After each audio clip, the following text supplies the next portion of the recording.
wahdahu la syarika lah wa asyhadu anna Muhammadan abduhu wa rasuluh. Qala Allah jalla wa ala ya ayyuhalladzina amanu taqullaha haqqa tuqatih wa la tamutunna illa wa antum muslimun. Allahumma salli wa sallim wa barik wa an'im ala nabiyyina wa habibina wa qudwatina wa syafi'ina Muhammadin wa ala alihi wa ashabihi wa man tabi'ahum bi ihsanin ila yaumiddin. Allahumma 'allimna ma yanfa'una wanfa'na bima 'allamtana warzuqna ilma. Allahumma ya muqallibal qulub tsabbit qulubana 'ala dinik wa ya musarrifal qulub sarrif qulubana ila ta'atik. Amma ba'du fa ya ibadallah, kaum muslimin muslimat, jamaah kajian semangat belajar sunnah dan jamaah kajian Masjid Raudhatul Fathah yang semoga senantiasa dimuliakan oleh Allah Subhanahu wa taala. Alhamdulillah, senantiasa kita bersyukur kepada Allah Subhanahu wa taala atas segala limpahan nikmat yang Allah berikan kepada kita, sehingga pada kesempatan kali ini alhamdulillah kita dipertemukan kembali oleh Allah Subhanahu wa taala di majelis ilmu, majelis yang di dalamnya banyak rahmat-rahmat dari Allah Subhanahu wa taala, yang di dalamnya banyak keberkahan-keberkahan dari Allah Subhanahu wa taala, majelis yang dihadiri oleh para malaikat, majelis yang di dalamnya ya orang-orang yang ada di dalamnya didoakan kebaikan oleh para malaikat. Kaum muslimin muslimat, Bapak Ibu jamaah kajian rahimani Allah wa iyyakum jami'an, insyaallah pada kesempatan kali ini kita akan melanjutkan dan menyelesaikan insyaallah dengan izin Allah, ya kita akan menyelesaikan ya hadis yang ke-42 yang merupakan hadis terakhir dari kitab hadis Arba'in Nawawiyah. Jadi insyaallah ya pada malam ini kita akan mengkhatamkan kitab hadis Arba'in Nawawi. Hadis yang ke-42 dulu pernah kita sampaikan, ya bagian yang pertama. Insyaallah ya kita akan melanjutkan, namun sebelum kita melanjutkan ya sedikit kita akan mengulangi membaca hadis tersebut. Ya, sebelumnya saya baca hadisnya, ya hadis yang ke-42. Al-haditsu ats-tsani wal arba'un. Hadis yang ke-42 dari hadis-hadis Arba'in Nawawiyah. An Anas bin Malik radhiyallahu anhu qala, dari sahabat Anas bin Malik semoga Allah meridhoinya, beliau berkata, sami'tu Rasulullah sallallahu alaihi wasallam yaqul, saya telah mendengar Rasulullah sallallahu alaihi wasallam bersabda, qala Allah taala, Allah Subhanahu wa taala telah berfirman, ya bani Adam, innaka ma da'autani wa rajautani ghafartu laka ala ma kana minka wala ubali. Ya Allah mengatakan, wahai anak Adam, wahai manusia, sesungguhnya ya selagi engkau mau berdoa kepadaku dan berharap kepadaku, maka akan aku ampunkan semua dosa-dosamu dan saya tidak peduli. Ya bani Adam, lau balaghat dunubuka ananas samai thumma astaghfartani ghafartu laka. Wahai anak manusia, anak Adam, manusia, jika seandainya dosamu telah sampai ke langit, ya dosamu ya sudah sampai ke langit, sejauh mata memandang ke langit, kemudian engkau memohon ampun kepadaku, maka saya akan ampunkan dosamu. Ya bani Adam, innaka lau ataitani biqurabil ardi khotoya thumma lakitani la tusyriku bi syai'a la ataituka biqurabiha maghfiratan wahai anak Adam, jika seandainya engkau kelak datang kepadaku pada hari kiamat dengan membawa dosa sebesar bumi, kemudian engkau datang kepadaku tanpa mensekutukanku dengan sesuatu apapun, maka aku akan mendatangimu dengan ampunan seluas bumi pula. Rawahu Tirmidzi wa qala hadisun hasanun sahih. Ya, hadis ini diriwayatkan oleh Imam Tirmidzi dan beliau mengatakan bahwasanya hadis ini adalah hasan sahih. Kaum muslimin muslimat rahimani Allah wa iyyakum jami'an, sedikit kita akan mengulangi faedah-faedah yang dulu pernah kita sampaikan tatkala kita membahas hadis ini pada pertemuan sebelumnya. Yang pertama secara singkat, ya, muallif, ya, bahwasanya pengarang kitab Hadis Arba'in Nawawi yaitu Imam An-Nawawi ya rahimahullah, beliau menjadikan hadis tentang ampunan Allah Subhanahu wa taala ini di hadis yang terakhir pada kitab beliau. Ya, ini mengingatkan kepada kita yaitu agar kita ini ya menyadari bahwasanya sebaik apapun ibadah yang kita lakukan kepada Allah Subhanahu wa taala, ya, maka ibadah tersebut tidak akan sempurna. Ya. Ini mengakhiri kitab ini dengan ampunan Allah. Ya, padahal ya kita sedang belajar kepada Allah. Kita sedang beribadah kepada Allah. Ya, kita menuntut ilmu, kita mengarang, kita membaca hadis-hadis Nabi, ya.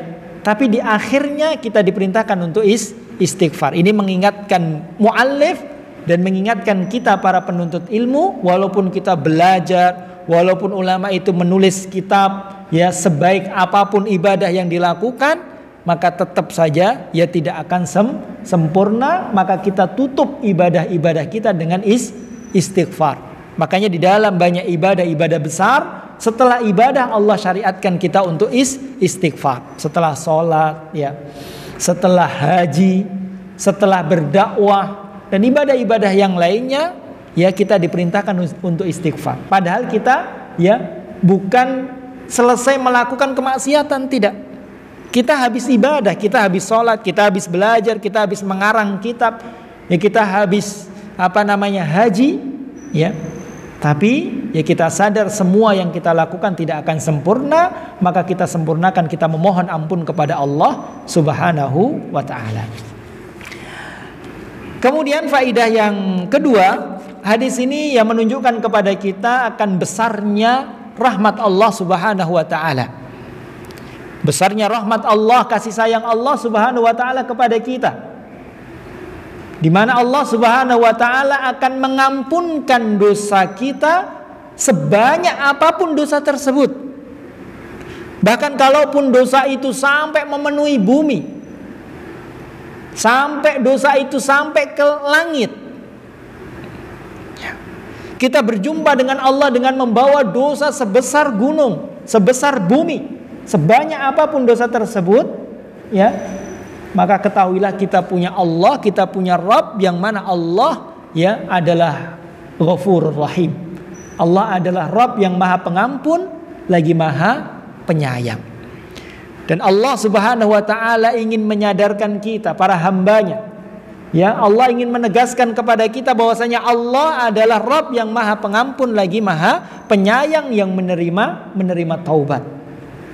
Ya, maka ini menunjukkan kepada kita ya besarnya, agungnya rahmat Allah Subhanahu wa taala. Maka dari sini ya tidak boleh kita putus asa.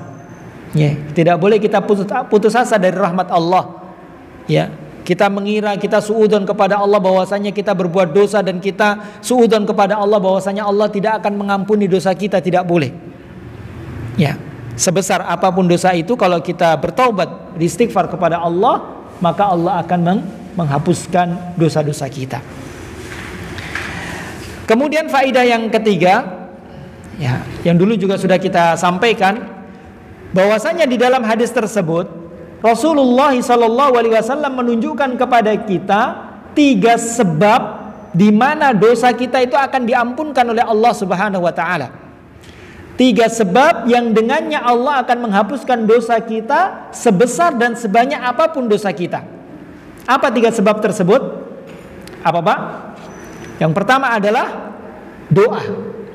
Doa dengan penuh harap. Ya. Yang kedua adalah istighfar. Dan yang ketiga adalah mengisahkan Allah Subhanahu wa taala, mentauhidkan Allah Subhanahu wa taala dan tidak mensekutukannya dengan sesuatu apapun. Ini 3 sebab, ya, 3 amalan yang dengannya Allah Subhanahu wa taala akan menghapuskan dosa-dosa seorang hamba sebesar dan sebanyak apapun dosa tersebut. Maka kita akan bahas 3 sebab tersebut, ya, untuk mengakhiri penjelasan dari hadis yang ke-42 ini. 3 sebab tersebut, yang pertama tadi apa Pak? Adalah doa. Dulu sudah kita sampaikan tentang doa, ya. Yang terakhir doa dulu. Ya, sebab yang pertama sudah kita sampaikan, yaitu doa. Di mana Allah Subhanahu wa taala mengatakan di dalam hadis ini, yaitu hadits qudsi, Allah mengatakan innaka ma da'autani wa rajautani. Sesungguhnya engkau wahai hambaku, selagi engkau itu mau berdoa kepadaku dan berharap kepadaku. Allah mengatakan jika engkau masih mau berdoa dan berharap kepadaku, maka akan aku ampunkan dosamu, ya saya tidak peduli sebanyak apa dosamu tersebut. Jadi yang pertama adalah doa. Doa yang disertai dengan, ya, rasa harap, ya, berharap. Dan dulu sudah kita sampaikan, ya, kita berdoa, kita memohon kepada Allah Subhanahu wa taala, dan doa ini adalah ajib. Doa ini adalah ajaib. Ya, doa ini bisa melakukan sesuatu yang mungkin kita anggap mustahil. Dan doa ini Allah jadikan sebagai senjata bagi seorang muslim, yang mana setiap muslim bisa menggunakan senjata tersebut untuk apapun yang dia inginkan, untuk mendapatkan apapun yang dia inginkan dari kebaikan dunia maupun kebaikan akhirat.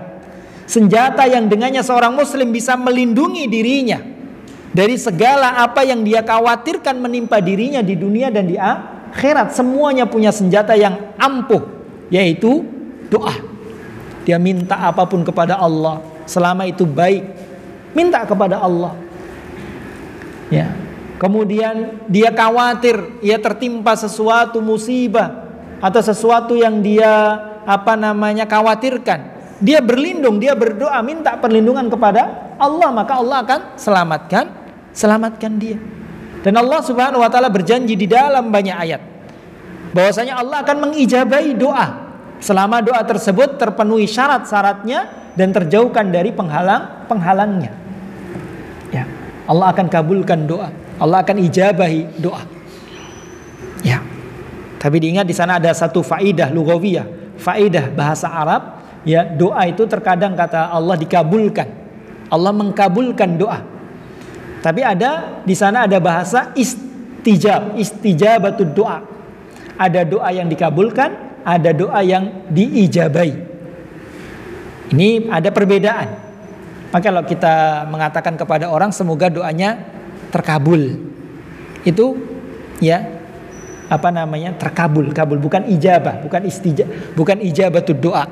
Kalau kabul, doa dikabulkan oleh Allah, itu artinya Allah akan kabul itu artinya menerima.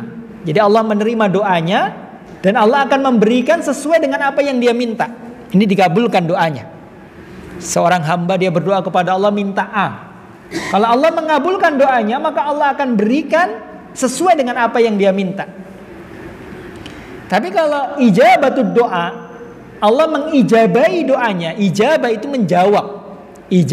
Ijabatud doa. Allah menjawab doanya, artinya Allah, ya, akan merespon doanya. Seorang hamba dia berdoa, Allah akan respon baik. Allah akan merespon baik. Tapi tidak mesti dengan cara Allah memberikan apa yang dia minta. Makanya dulu sudah kita sebutkan satu hadis, ya, tentang 3 cara Allah Subhanahu wa taala mengijabahi doa, merespon doa. Yang pertama, Allah akan memberikan sesuai dengan apa yang dia minta. Yang kedua, Allah akan memberikannya nanti di akhirat. Kemudian yang ketiga, Allah mengganti dengan yang lebih baik. Seorang hamba minta A, tapi Allah tidak beri A. Allah beri yang lebih baik daripada A misalnya. Ini adalah ijabah. Allah menjawab doanya, Allah merespon doanya. Ini ya, yang pertama adalah doa ya penuh dengan harap. Dan ini sudah kita sampaikan pada pertemuan berikutnya. Kemudian ya kita lanjutkan, ini yang baru, yaitu sebab yang kedua. Sebab yang kedua, di mana Allah Subhanahu wa taala akan mengampuni, menghapuskan dosa kita ya sebanyak dan sebesar apapun dosa tersebut. Sebab yang kedua apa, Pak? Istighfar. Ya istighfar. Itu memohon ampun kepada Allah Subhanahu wa taala. Allah Subhanahu wa taala di dalam hadis tadi, dalam hadis qudsi Allah mengatakan, ya, lau balaghat dunubuka ananas sama. Jika sekiranya dosamu itu ananas sama.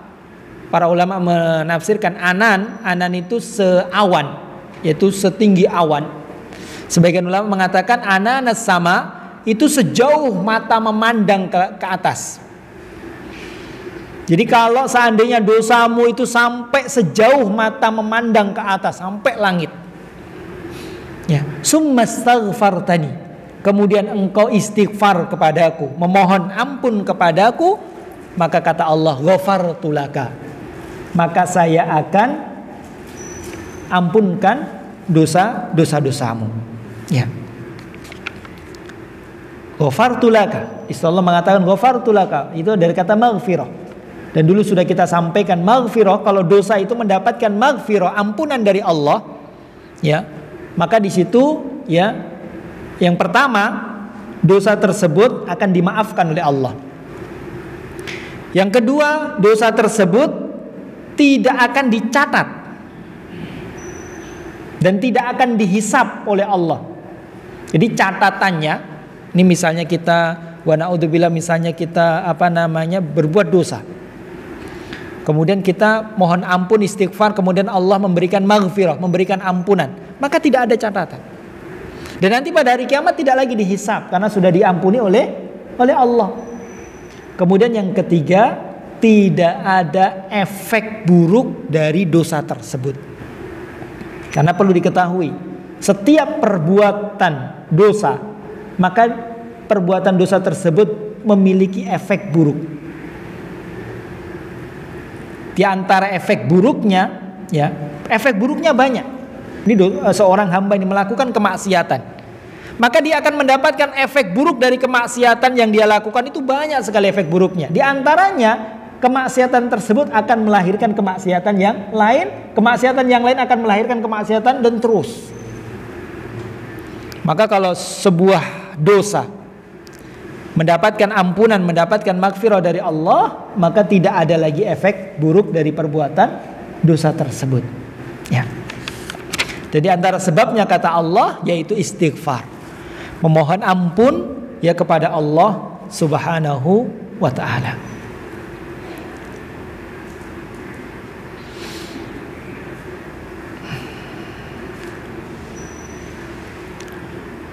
Allah Subhanahu wa taala ya berfirman di dalam banyak ayat, ya, Allah Subhanahu wa taala berfirman, "Wa may ya'mal su'an aw yadlim nafsahu summa yastaghfirillah yajidillaha ghafurar rahima." Kata Allah, ya, barang siapa yang melakukan keburukan atau mendolimi dirinya sendiri, summa yastaghfirillah, kemudian dia memohon ampun kepada Allah, istighfar kepada Allah, maka dia akan mendapati Allah Subhanahu wa taala adalah Rabb yang Maha Pengampun dan lagi Maha Penyayang. Allah akan mengampuni dosanya, Allah akan menyayangi dia. Dan Allah Subhanahu wa taala itu senang sekali dengan hambanya. Yang hamba tersebut berbuat dosa, mungkin banyak dosanya. Ya. Maka seorang hamba itu bisa mulia dengan perbuatan dosanya. Perbuatan dosanya, kemaksiatannya itu bisa mendatangkan kecintaan, keridhaan Allah, bisa menaikkan derajatnya. Dengan catatan dengan perbuatan dosa tersebut, ya dia menyesal, dia menyadari akan kelemahan dia, ya, kemudian dia berharap kepada Allah ampunannya, ya, dia istighfar memohon ampun kepada Allah, dia dekatkan diri kepada Allah, dia menyesal, ya, dia mengakui, menyadari akan kelemahan, kekurangan, ya, dirinya, ya, maka dosa tersebut, ya, menjadikan orang tersebut mulia, mendatangkan cinta Allah, mendatangkan kasih sayang Allah Subhanahu wa taala, ya, karena dia mohon ampun. Allah senang, ya, dengan hamba-hambanya yang berdosa, ya, kemudian dia bertaubat, memohon ampun. Daripada, ya, mungkin seorang hamba mungkin dia tidak berbuat dosa, tapi dia merasa sombong, dia merasa angkuh, dia tidak butuh dengan Allah Subhanahu wa taala. Ya, dia tidak mendekatkan diri kepada Allah. Ya, maka Allah lebih senang hambanya yang berdosa, kemudian dia bertaubat kembali kepada Allah, dia berharap sekali kepada ampunan Allah. Ya. Dalam ayat yang lain, dalam surat Ali Imran ayat yang ke-35, Allah Subhanahu wa taala berfirman, "Walladzina idza fa'alu fahishatan aw dzalamu anfusahum dzakarullaha fastaghfaru lidzunubihim." Yaitu di antara sifat-sifat orang yang bertakwa, yaitu, ya, apabila mereka melakukan perbuatan keji atau mereka mendolimi diri mereka sendiri, dzakarullah, kemudian mereka langsung ingat kepada Allah. Jatuh kepada kemaksiatan, langsung dia ingat kepada Allah. Orang yang bertakwa itu bukan orang yang tidak berbuat dosa, bukan orang yang tidak berbuat salah, karena tidak ada orang yang tidak berbuat salah. Rasulullah nyatakan kullu bani Adam khata', setiap manusia itu khata'. Khata' itu kalau dalam bahasa Arab itu adalah siyagul mubalaghah. Itu menunjukkan banyak, sering. Manusia itu banyak, sering berbuat salah. Ya.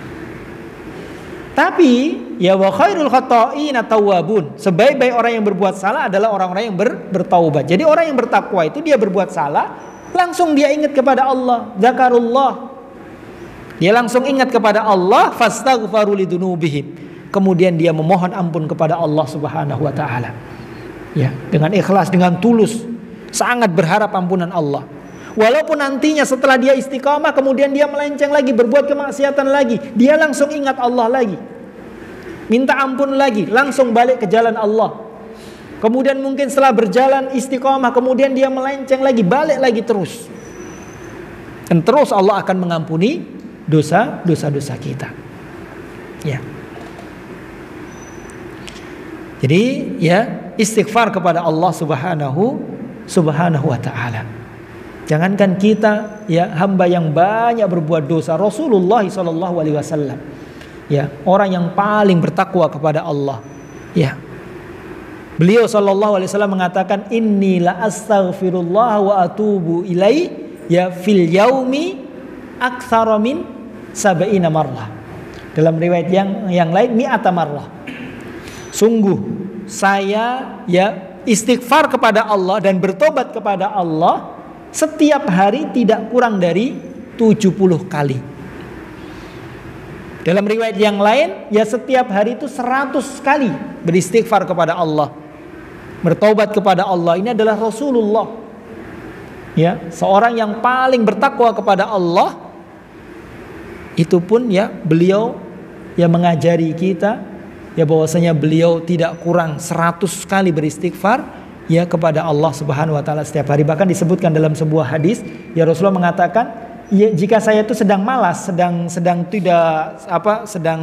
bukan hari yang semangat dalam ibadah, hari-hari yang biasa, itu tidak kurang 100 kali dalam istighfar kepada Allah. Itu hari yang biasa.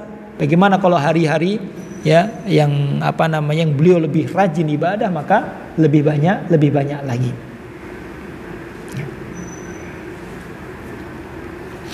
Dan 100 ini atau 70 ini bukan batasan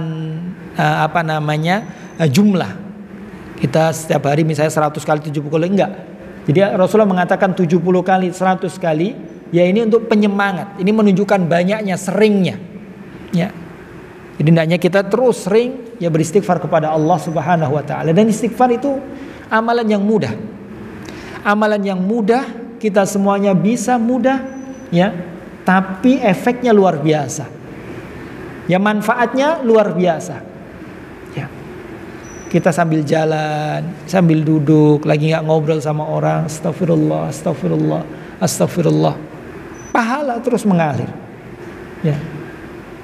Dengannya Allah Subhanahu wa taala akan menghapuskan dosa-dosa kita.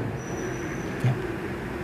Bahkan disebutkan, ya, selain manfaat istighfar, selain menghapuskan dosa, istighfar ini juga akan mendatangkan keberkahan dari Allah.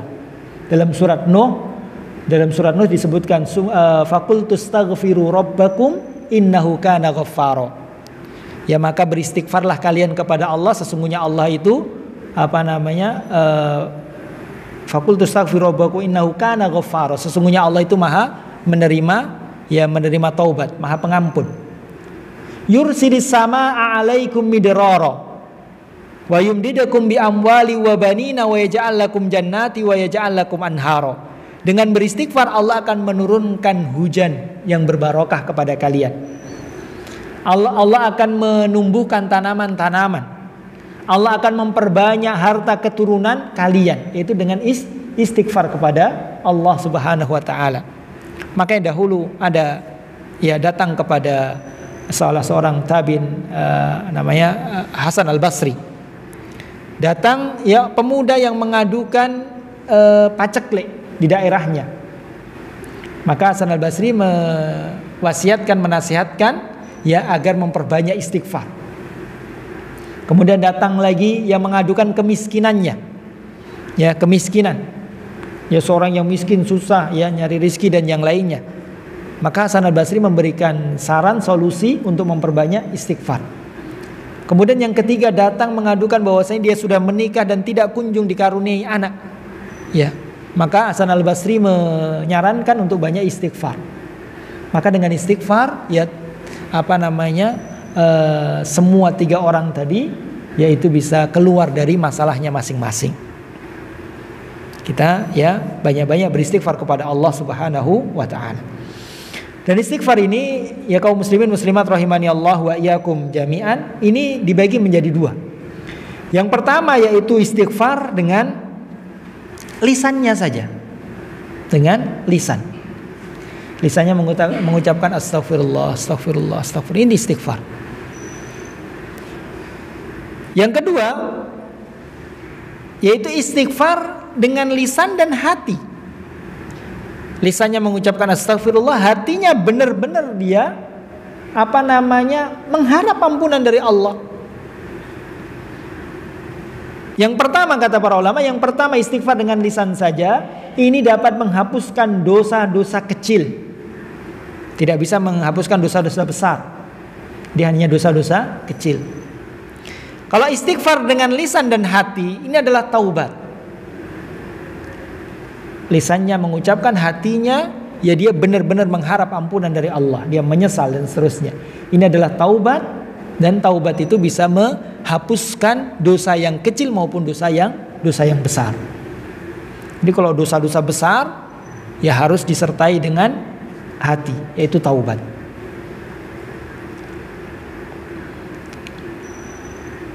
Kalau istighfar dengan lisan, itu menggugurkan dosa-dosa kecil.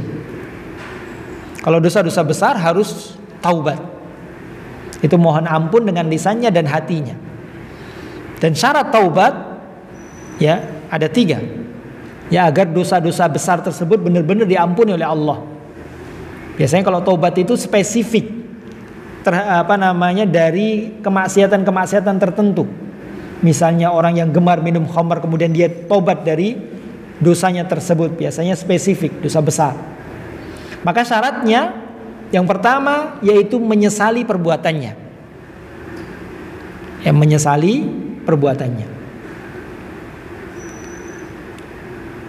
Yang kedua,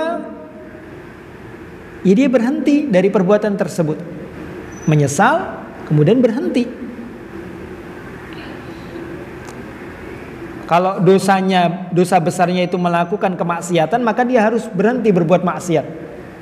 Kalau dosanya itu meninggalkan kewajiban, misalnya dia meninggalkan sholat, ini dosa besar, maka, ya, dia harus mengerjakan kewajiban tersebut. Kemudian yang ketiga, bertekad untuk tidak mengulangi perbuatan dosa tersebut. Ini semuanya berkaitan dengan hati. Makanya istighfar dengan lisan dan hati, yaitu taubat.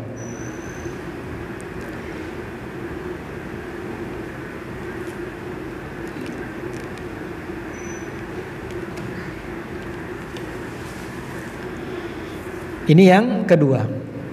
Kemudian sebab yang ketiga, kaum muslimin muslimat rahimani Allah wa iyyakum jami'an, yang dengannya dosa-dosa kita akan dihapuskan oleh Allah. Apa tadi? Sebab yang ketiga, yaitu mentauhidkan Allah Subhanahu wa taala. Tidak mensekutukan Allah Subhanahu wa taala. Ya, sebesar apapun, sebanyak apapun dosa kita. Ya. Kalau di dalam dosa-dosa tersebut tidak ada dosa mensekutukan Allah, maka masih besar kemungkinan dosa itu akan dihapuskan oleh Allah Subhanahu wa taala. Di dalam hadis tadi Allah mengatakan, lau ataitani bi qurabid dunya khotoya tsumma lakitani la tusyriku bi syai'a la ataituka bi qurabiha maghfirah. Jika seandainya kamu datang kepadaku, wahai hambaku, kata Allah, dengan membawa dosa sebesar gunung, sebesar bumi, kemudian engkau tidak mensekutukanku dengan sesuatu apapun, maka saya akan mendatangimu dengan ampunan sebesar bumi pula. Syaratnya tidak ada dosa syirik, tidak ada dosa mensekutukan Allah Subhanahu wa ta'ala. Ini menunjukkan kepada kita betapa bahayanya dosa mensekutukan Allah Subhanahu wa ta'ala. Ya, Allah Subhanahu wa ta'ala menyatakan, innallaha yaghfiru ayyushraka bihi wa yaghfiru ma duna dzalika. Innallaha la yaghfiru ayyushraka bihi wa yaghfiru ma duna dzalika liman yasha. Sesungguhnya Allah Subhanahu wa taala tidak mengampuni dosa kesyirikan kalau dia mati dan belum bertobat kepada Allah. Tapi kalau bertobat, maka dosa apapun diampunkan oleh Allah. Tapi kalau dia meninggal, wa na'udzubillahi min dzalik, membawa dosa kesyirikan, maka selama-lamanya tidak akan diampuni oleh Allah Subhanahu wa taala. Wa yaghfiru ma duna dzalika liman yasha. Adapun dosa-dosa selain syirik, ya, maka Allah Subhanahu wa taala akan mengampuni bagi yang Allah kehendaki.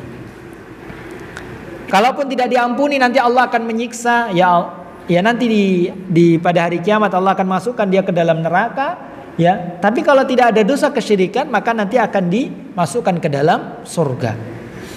Akan dimasukkan ke dalam surga seorang yang beriman, seorang yang bertauhid, sebanyak apapun dosanya, ya, maka nantinya tempatnya akhirnya adalah di surga.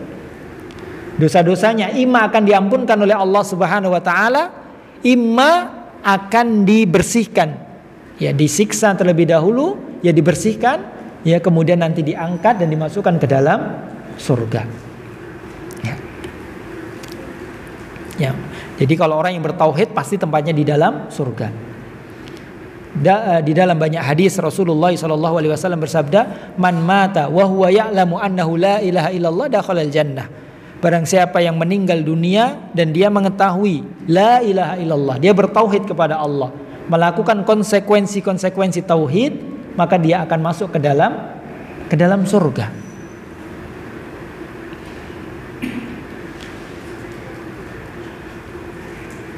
Dan disebutkan dalam hadis yang luar biasa, hadis bitaqah.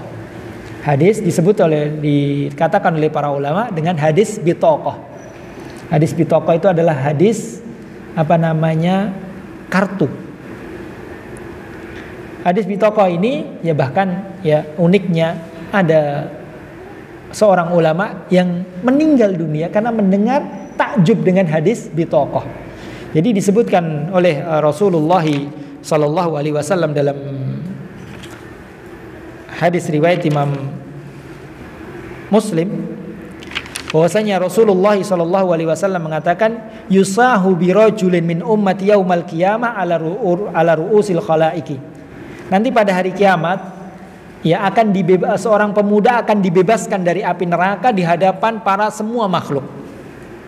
Fayunsharu alaihi tis'atun wa tis'una sijillan. Akan dibentangkan, akan dibuka, ya, bagi pemuda tersebut 99 catatan keburukannya, buku catatan amalannya. Kullu sijillin maddal basar. Setiap satu buku catatan itu sepanjang mata memandang, dan semuanya isinya keburukan, semua isinya adalah kejelekan, kemaksiatan.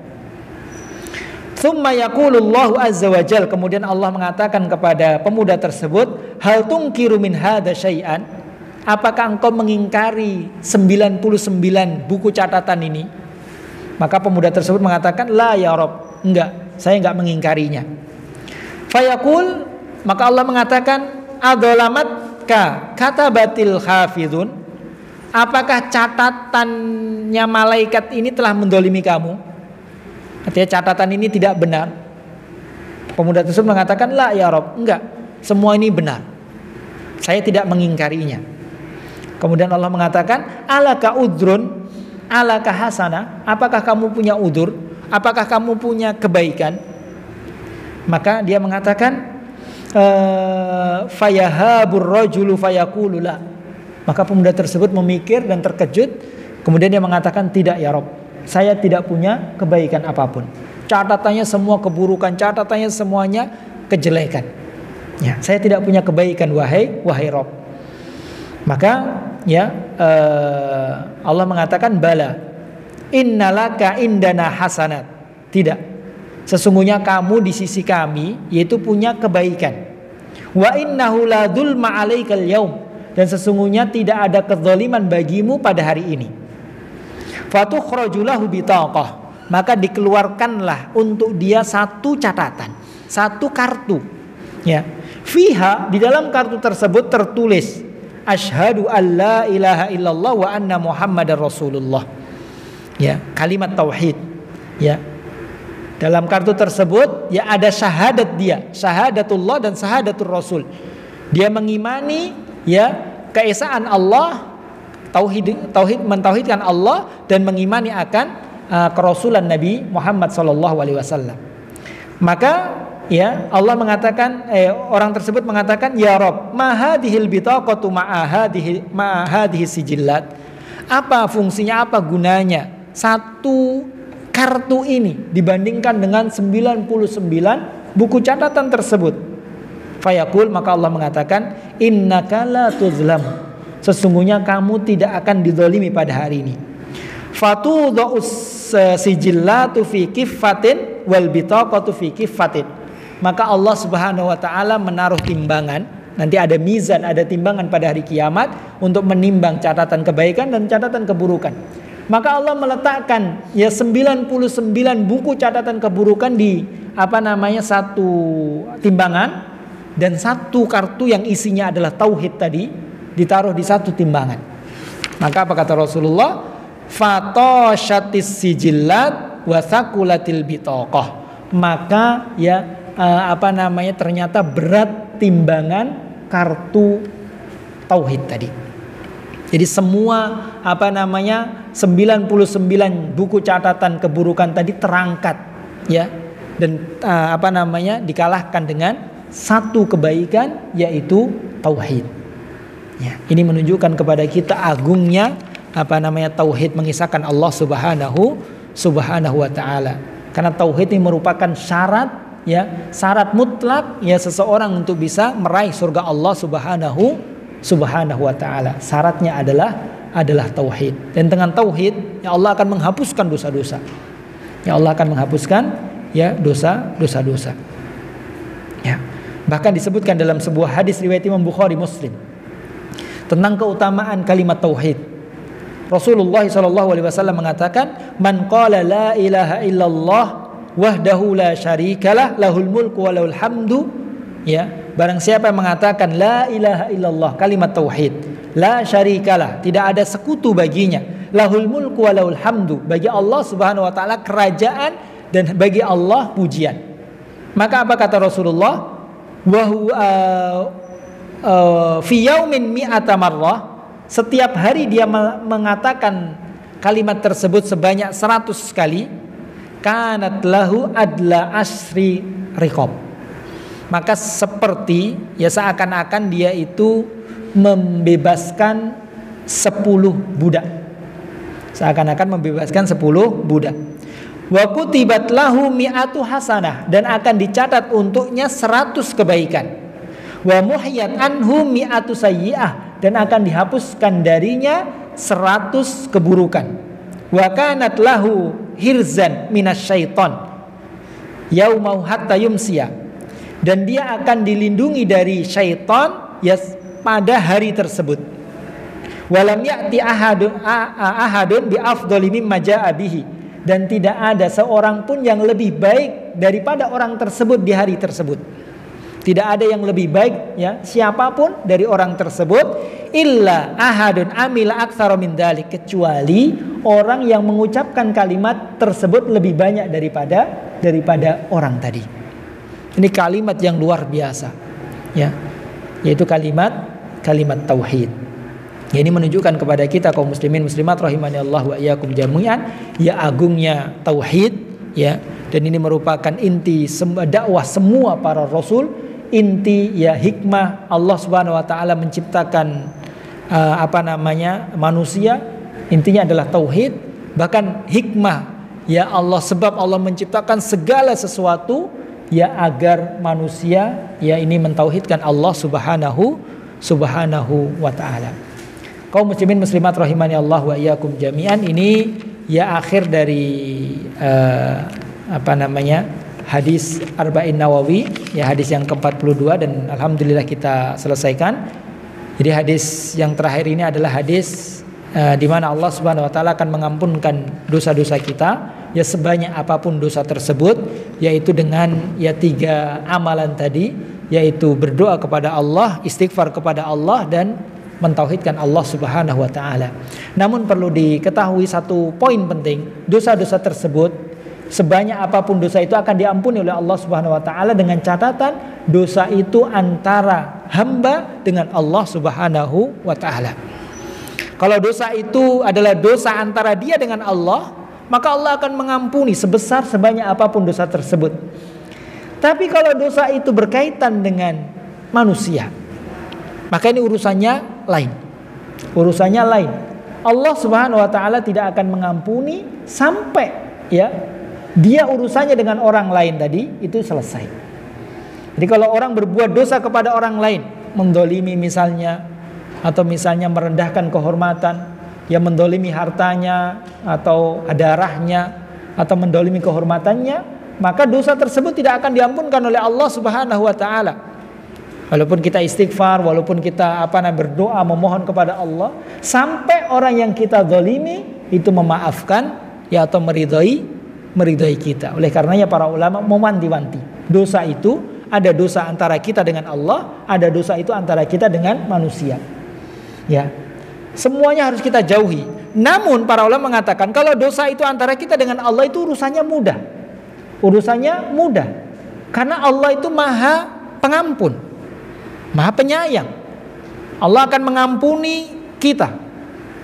Tapi kalau dosa kita dengan manusia, walaupun itu kecil, walaupun itu sedikit, ya kita tahu bahwa manusia itu ya tidak mudah memaafkan.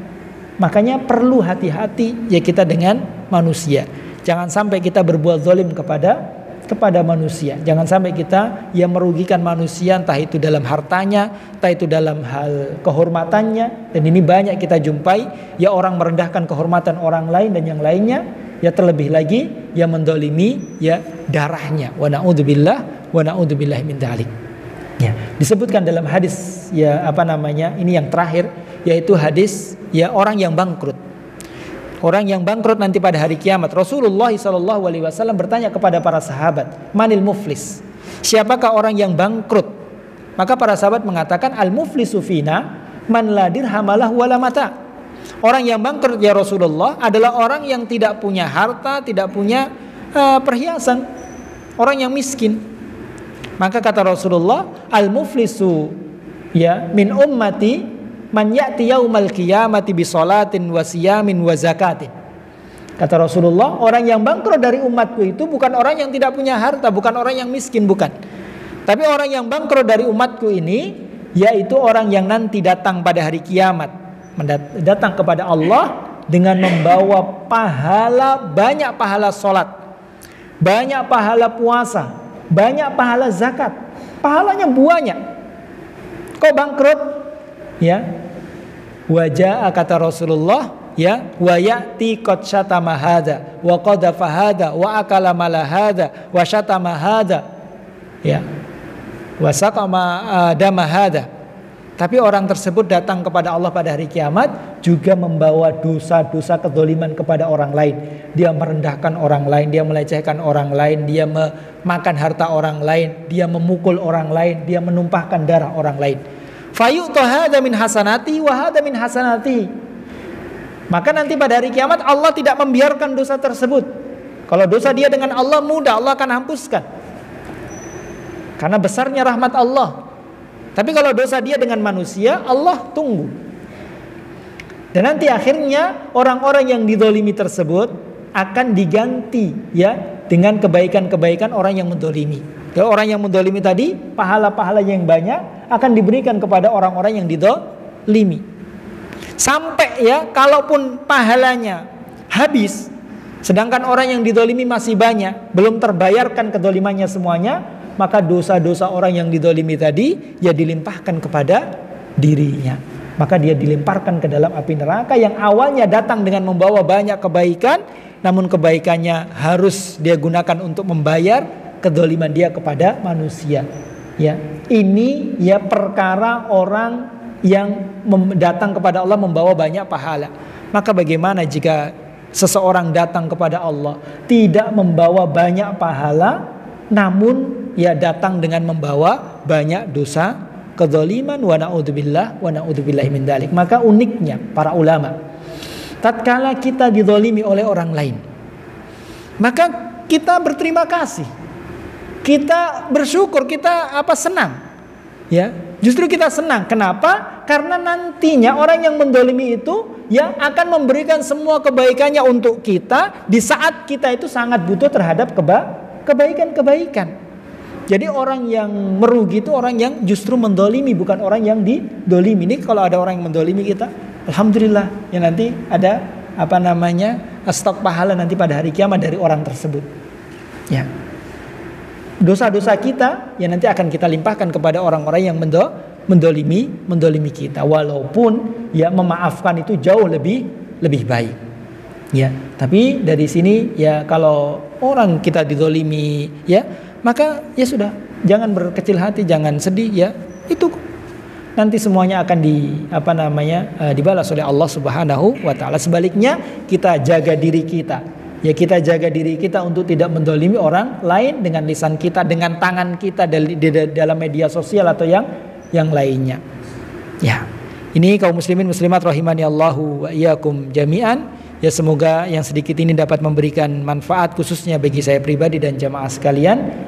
Ya, semoga ilmu yang Allah Subhanahu wa taala berikan kepada kita ini adalah ilmu yang bermanfaat, ya, bukan hanya untuk hafalan kita, bukan hanya untuk catatan kita saja, ya, bukan hanya untuk pengetahuan kita saja, tapi lebih daripada itu, ya, semoga ilmu tersebut ya bisa kita amalkan dalam kehidupan kita sehari-hari, dan semoga amalan-amalan kita ini ya nantinya diterima oleh Allah dan memberikan manfaat bagi kita pada hari kiamat kelak. Ini ya sudah habis, nanti pertemuan berikutnya apa ini, Pak? Jadwal saya berikutnya apa ini? Yang dibahas sudah selesai. Ya. Nanti bisa usul nanti apa? Karena semuanya sudah ada. Tafsir ada, sirah ada, akidah ada. Semuanya ada, adab ada, ya. Cukup kayaknya ya. Mungkin ya. Cukup ya. Ya nanti nanti bisa diusulkan ya, apa nanti kita membaca kitab apa, bahas apa, nanti terserah. Baik, kita akhiri. Subhanakallahumma bihamdika asyhadu an la ilaha illa anta astaghfiruka wa atubu ilaik. Wassalamualaikum warahmatullahi wabarakatuh.